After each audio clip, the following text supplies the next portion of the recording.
If you are interested in figuring out how to find motivated sellers on Facebook for your real estate investing business, for your wholesaling business, for your fix and flip business, for any business that entails you finding properties at a discount, then you've reached the right place, because this is video number 3 of a series that I have on this channel about how to find motivated sellers on Facebook. If you haven't seen video number 1, if you haven't seen video number 2, then you've got to watch those videos first before this one. Otherwise, this ain't gonna make any sense. So go to the description on this video, and on the description, I will have all the videos there, all the links, so you can pick the first one or whichever one you left on.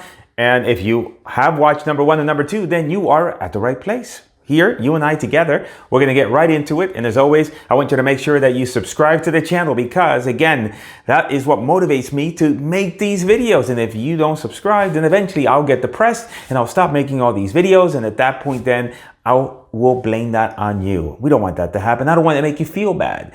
Enough of that. Enough of my mental gymnastics. Let's go ahead and go to my computer screen so I can show you the next step in the process of getting yourself up and running with Facebook, so you can find motivated sellers and amazing deals without having to do cold calling, direct mail, or any of that old stuff that people do. Let's get on with it. So again, on this video, we're going to be discussing how to find motivated sellers using Facebook advertising. This is part 3 of my series. Part 1, I shared with you how to set up everything. Part 2, the targeting to find deals. Step 3 and 4, I'm actually going to combine into this video, which is what our ads look like and also how to launch your campaign. So let's go ahead and start with number 3. Number 3 is the ads. The ads are very, very important. Every single part, every single component of this process is important. You get one thing, you get everything right, but you get one thing wrong, then all of a sudden it's not getting you any results. So in terms of the ad, this is an example of the type of ad you don't want to have. Basically, it's stock photos. It's a very non-personal ad. If you notice in the previous step, I said you got to get a page that shows you as an individual, not a company. The page here is named We Buy Houses Cash. There's a picture of a sign instead of a picture of a person. And really, there isn't anything that is there to entice and or stand out above and beyond, above the crowd. Think of it as if you were sending a postcard, direct mail postcard, and the postcard said, hey, we buy houses cash. And the fact is that almost every investor says the same thing. So in essence, there's nothing there to distinguish and put yourself in a position where now the seller thinks of you differently than anybody else. Now, the ultimate Facebook ad looks like this. It's coming from a personal page. If you notice, it says Cris buys houses, and it has a picture of me. And then the copy is very conversational. Hey, we buy houses. All it takes is a few minutes on the phone to see if we may just be the buyer for your property. Let's talk. Click the Learn More button. There's absolutely no obligation, no pressure, and you have nothing to lose. And so it's definitely more conversational than this one here. And then the images of houses and properties are of that particular area. They're images that are going to catch someone's attention. Are you going to look at this image, and is that going to catch your attention, or is this going to catch your attention? This looks like an advertisement. This here, you're wondering, oh, that's interesting. Why are they looking at the house from the car? That's strange. Look at that house. It's ugly. But this is what is required. This is the type of ad that you want to put together. And so that's why I call this the ultimate Facebook ad. Again, a personal page, conversational copy, images of houses, properties, streets, anything that is of the local area. And this is some examples of some other type of images that I've used that I've had tremendous success with. Here's a house on the left that looks like, I don't know, like a bomb went off. I don't think that was the case, but looks pretty bad. And again, the picture is looking through the front windshield of the car. Here's the same house on the lower right, versus the one that I showed you previously. This one has a sign. This one doesn't have a sign. So that's a way that you can modify that. In the past, I was using the little yellow bandit signs. If you've seen some of my videos before, I don't recommend using those. Those tend to get flagged nowadays. Facebook doesn't like them. We were using them because of the zip code, but as with all good things, they come to an end, and so we have to iterate, we have to improvise and be able to create new strategies and new ways of doing things, and so therefore that's the reason I don't recommend it. And then again, this one here on the upper right shows, hey, it's a house that's in really bad shape, and so we're trying to portray to the customers like, hey, if you've got a house that looks really bad, then maybe you and I should talk. And so what are the different ways that you can improve your results if you are running Facebook ads is you want to use 3 to 4 different variations of your campaign. So for example, the one on the left is just one ad of perhaps 10, 12 different ads that we use when we're running our campaigns. And we're using different headlines, we're using different text, we're using different images, and we're varying all that. And we're feeding it into Facebook. And then what will happen is that Facebook will self-optimize the campaign and focus on those creatives and those images and the ad copy that's doing best. Facebook automatically does that. Now, there's no one image that works best in any one market. You have to test. You have to throw at Facebook a bunch of different stuff. You have to be able to put the campaigns together appropriately so that now Facebook has a chance to self-organize itself and then give you the best chance for success with the ads.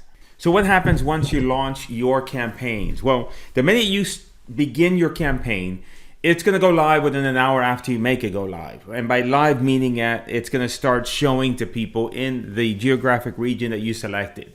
You'll use a small budget of anywhere between $25 to $35 to maybe $50 a day, and you're going to start to get initial results. You start the ad at say 8 o'clock in the morning. I recommend somewhere between 4 o'clock to 8 o'clock in the morning. And then by the day's end, you should expect to have 2 to 3 leads generated from Facebook ads. An example here, for example, here is the Florida campaign that we ran. And this campaign here, I had 2 different campaigns, one with videos, one without videos. And the total aggregate number of leads generated were $42 a lead. And 42 leads, and it was at $11 a lead for a total amount spent $463.69, which is fantastic to get these number of leads, this many leads. It's really a great number. Just to give you an idea of how good that number is, let's say, in this example, I show 42 leads. So let's say that you were going to try to generate 42 leads, and you're going to send out direct mail. And direct mail typically has a response rate of 1%, although in certain markets right now I'm hearing that's less, but I'm going to give you the benefit of the doubt.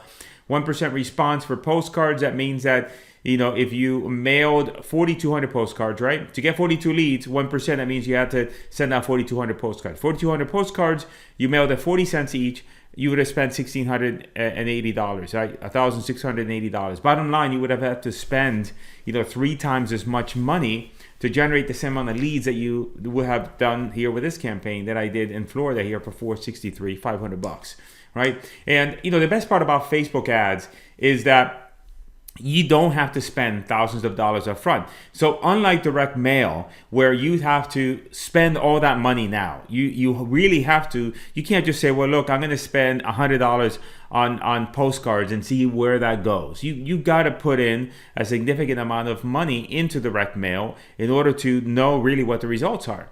However, with Facebook, it's a small budget. It could be as small as $20, $35, and you can start testing right away. You're going to start getting leads right away. And then the only reason that you would ever spend, even $1,000 or $500, it's because you spent $100 and you got leads. You spent $200 and you got leads. And so that's the great thing about Facebook. The other thing about Facebook is that you get leads consistently every day instead of sending out a ton of mailers and then getting inundated for 2 or 3 days, and then now you're forced to just scramble to get a hold of these people and try to communicate with them. Versus Facebook, you're getting leads on a more consistent basis each and every single month. And you can pause and restart depending on your budget or the amount of leads that you can handle, etc. And so the entire system, in terms of getting your Facebook ads up and running and producing leads, you can have the entire thing up and running within 24 hours. So let's say you sat down today and it's 2 o'clock in the afternoon, you get everything ready, you create the ads and you publish the campaign. And then once after Facebook approves the campaign, then tomorrow morning you could just turn them on, and then now off to the races you go. And so in this series so far, I've covered how to set up everything, the targeting to find the deals, what our ads look like, how to launch your campaigns. And now the final video is, hey, now that you've got these leads coming in, how do you convert them?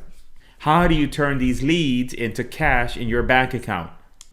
So let me go ahead and show you how you can make money from these leads. Right here, somewhere around here is a video. Click on it. It'll take you to the next video in the series. Let's do it.